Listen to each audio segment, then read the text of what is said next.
Marathon bombing suspect Dzhokhar Tsarnaev in a space usually reserved for rock stars. Did Rolling Stone cross the line, or is the outrage misplaced? Plus, singing, dancing, and acting outside the box. Boston's first performing arts festival is in full swing, and it's free. And going overboard, how dreams of building the world's most luxurious yacht turned into a nightmare. Now on Greater Boston.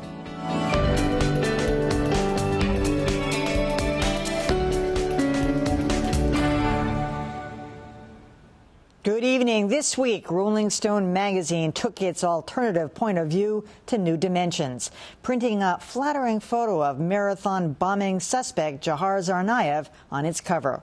While the story itself looks at how a seemingly normal teenager could turn terrorist, it's the cover that's touching people's outrage button. This is the cover of this week's Rolling Stone. A young, floppy-haired Dzhokhar Tsarnaev enjoying a space where rock stars rule. Shouldn't be there. I just don't think it's a good idea to use that to push his image. The general consensus in Boston is that the image glorifies a suspected killer and dishonors the memory of those who died or were maimed. I think it's a total disgrace that cover the Rolling Stones. It should have been about the survivors, the first responders. Why are we glorifying a guy who created mayhem in the city of Boston? I want to be in touch with the publishers and tell them how I feel about it. This isn't the first time Rolling Stone has published a controversial cover.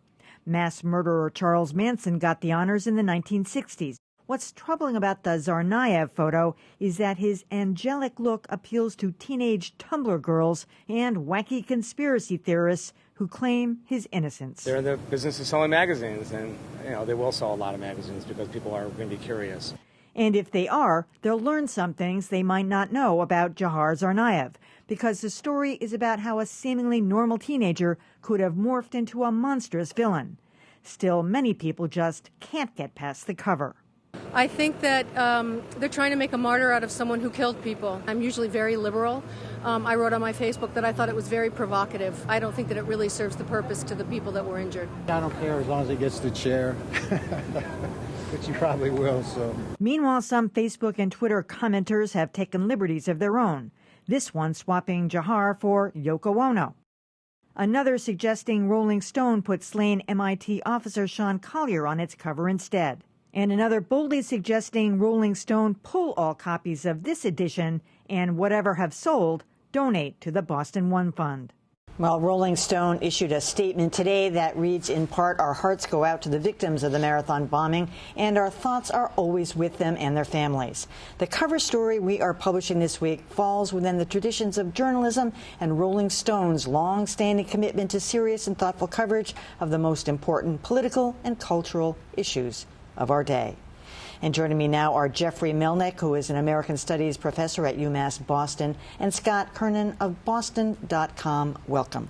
Well, what's your take of this? Is this an example of you can't judge a magazine by its cover? Because having read that piece today, I have to say it was long form, very thoughtful, very well researched and written article about Dzhokhar Tsarnaev, his family. It was informative. It was good. The cover put people off. Sure. Well, I think it's important to emphasize that a lot of folks who take issue with the cover, myself being one of them, are not coming from a standpoint where they're categorically opposed to the idea of putting the bad guy on the front of a newspaper or magazine, and also acknowledge that there's great importance and great value in the intent of the article. We do a huge disservice to victims if we don't take the time to try to figure out what makes a once promising person do horrible, horrible things. That being said, I think it's all about context and presentation, and that's what people are really taking issue with. Where is the fine line between publicizing someone and their story and glamorizing it? And I think there have been a lot of people who have tried to compare it to past instances like Charles Manson on the cover, or Hitler, although I'm not drawing a parallel between the level of their evil. However, in those cases, you have it treated in a different way. There's a sternness, there's a gravity to the way in which it's presented, as opposed to something that you're seeing on the cover of Rolling Stone now, where you have this sort of moppet juxtaposed alongside bold-faced names like Jay-Z, Robin Thicke, Gary Clark Jr., and he's labeled as the bomber, like it's the gloved one, the material girl. I mean, Jeffrey, there's another cover of Bob Dylan from, I think, the early 60s, and it's eerily similar, with the floppy hair and good-looking guy back then, and so people are making those comparisons. Right. We're at this remarkable moment where the new social media is crashing up against the older media, and Rolling Stone, clearly, there's no question, is trying to capitalize on the way that young people put their pictures up constantly, new profile pictures, present themselves and represent themselves a number of times every day. Could they have found a different picture of Dzhokhar? Certainly. Could they have found one that would have been more upsetting? Sure. A picture of Dzhokhar in class from Marathon Day. From Marathon Day, right, upsetting in a different way. Or a picture that presented him as a young scholar or as a wrestler, right? There's a number of different ways he could have presented based on important elements about his identity that we know about.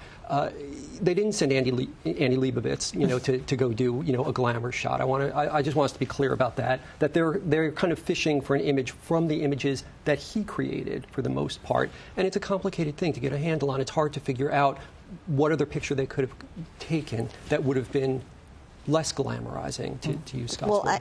Actually, Scott, that picture was also used on the front page of the New York Times. Do you find that in different contexts it's okay? I do, and I was going to actually bring that up. I think that, on the cover of the New York Times, first of all, it was paired with a headline that was really explicit about the fact, and I'm paraphrasing, but it was the idea of, evil unmasked or something along those lines. That really was obvious about the idea. We are trying to contrast this angelic face with dastardly deeds. It was also sandwiched by hard-hitting news about Syria and about immigration reform. That's a very different context than when you put something on the same playing field as the latest pop star release. And also, I think it's worth noting that the only other non-entertainment headline on that cover had to do with climate change. And it was in a blackout sort of box that drew attention to it, that sent the signal visually that said, one of these things is not like the others. Oh, special, attention to this. This is a grave issue. With the bomber, we have them on the same design playing field as everything else, which to me is troubling. Jeffrey, you have some context with this because you've got a daughter at Ringen. So a lot of what was written in this article, you say, is kind of common knowledge around Cambridge. It wasn't common knowledge to me. I felt it was a very intimate portrait, and I certainly got a much better sense of who he was and how he lived coming out of that. Personally, I wasn't that troubled by the photograph because that was what he posted on Facebook, and to me it was this person behind that face. How could there be such a dichotomy? We're struggling. We've been struggling since mid-April with this challenge, which is this terrible thing happened, and we want the people who were responsible for it to look like terrible people. And first, I think as a culture sort of agreed that if this person looked like a terrorist, we'd understand it. And then there was sort of a move to say, if he looked like a school shooter, maybe it fit that paradigm better. And when we started seeing pictures of Dzhokhar, and Tamerlan for that matter too, neither one of them looked like a school shooter. Neither one of them looked like the kind of marginalized, troubled youth, perhaps mentally ill, young person that we associate with those kind of crimes. So I think as a culture, we're struggling with this right now. There's, I can't remember it right now, but there's a word in Yiddish that means the ugliness inside of you shows on your face. And we know something obviously about the ugliness that was inside these two young men that caused them to do this terrible thing that grieved so many of us so terribly, but it doesn't show on his face. And Rolling Stone clearly is capitalizing on that. That goes without saying. Hype is normative in magazine publishing. We shouldn't be too worried about that. It's part of the, as numerous people said, it's part of the business. We're not going to find a picture of Dzhokhar, I don't think, that could at all bring us to feel like we understand how he could have done this. We're not going to. But for that matter, if the intent was to really draw a contrast, why not choose, and they spoke to dozens of sources, and I'm sure it could have been found, why not choose a childhood photo, a baby photo?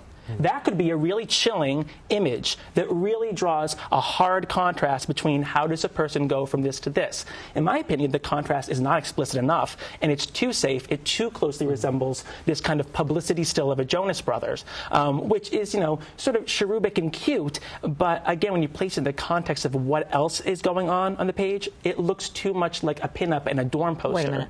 You're telling me you wouldn't have felt the same way about a child, a baby photograph? I think you would have felt just as... No, I would have thought that it made the intent of that to sort of juxtapose and contrast the idea that we are trying to say what makes a once good, kind, promising human being go from one end of the spectrum to the other. I think that would have made it much more clear, and I think people would have responded differently. Well, most people agree with you. I mean, even today, CVS, Tedeschi's, a whole bunch of stores have pulled the magazine off the shelves. They're saying, we're not going to sell them. There were people who suggested maybe the proceeds should go to the One Fund. Right. There's what Rolling Stone did, and then there's how we all are going to react to it. And those are two very different things. I'm thinking about in the context of 9/11, how quickly as a culture we agreed that we didn't want to see pictures or video of people who were forced to jump from the towers. That happened within a day or two, right? There were some pictures that circulated. Certainly you can get on the net and still find those images. But we somehow, however that works, that mysterious process by which we agree as a culture, we do want to see this, we don't want to see that. And I get that. I get that there's a lot of reasons why we don't want to see an image of a young man who did something terrible looking like a regular kid. But that's actually what we most have to confront, that this regular kid did this terrible thing. That's the complicated thing, without betraying any confidences of information I've gotten from young folks I know in Cambridge. That's what the young folks in Cambridge are doing a fantastic job of. They're doing a fantastic job of saying, we knew this guy, he was a good guy, period. We're not going to speculate on anything else. All right, we're going to have more on this on Beat the Press on Friday. Jeffrey Milnick, Scott Kernan, thank you so much. Thank you. Appreciate it.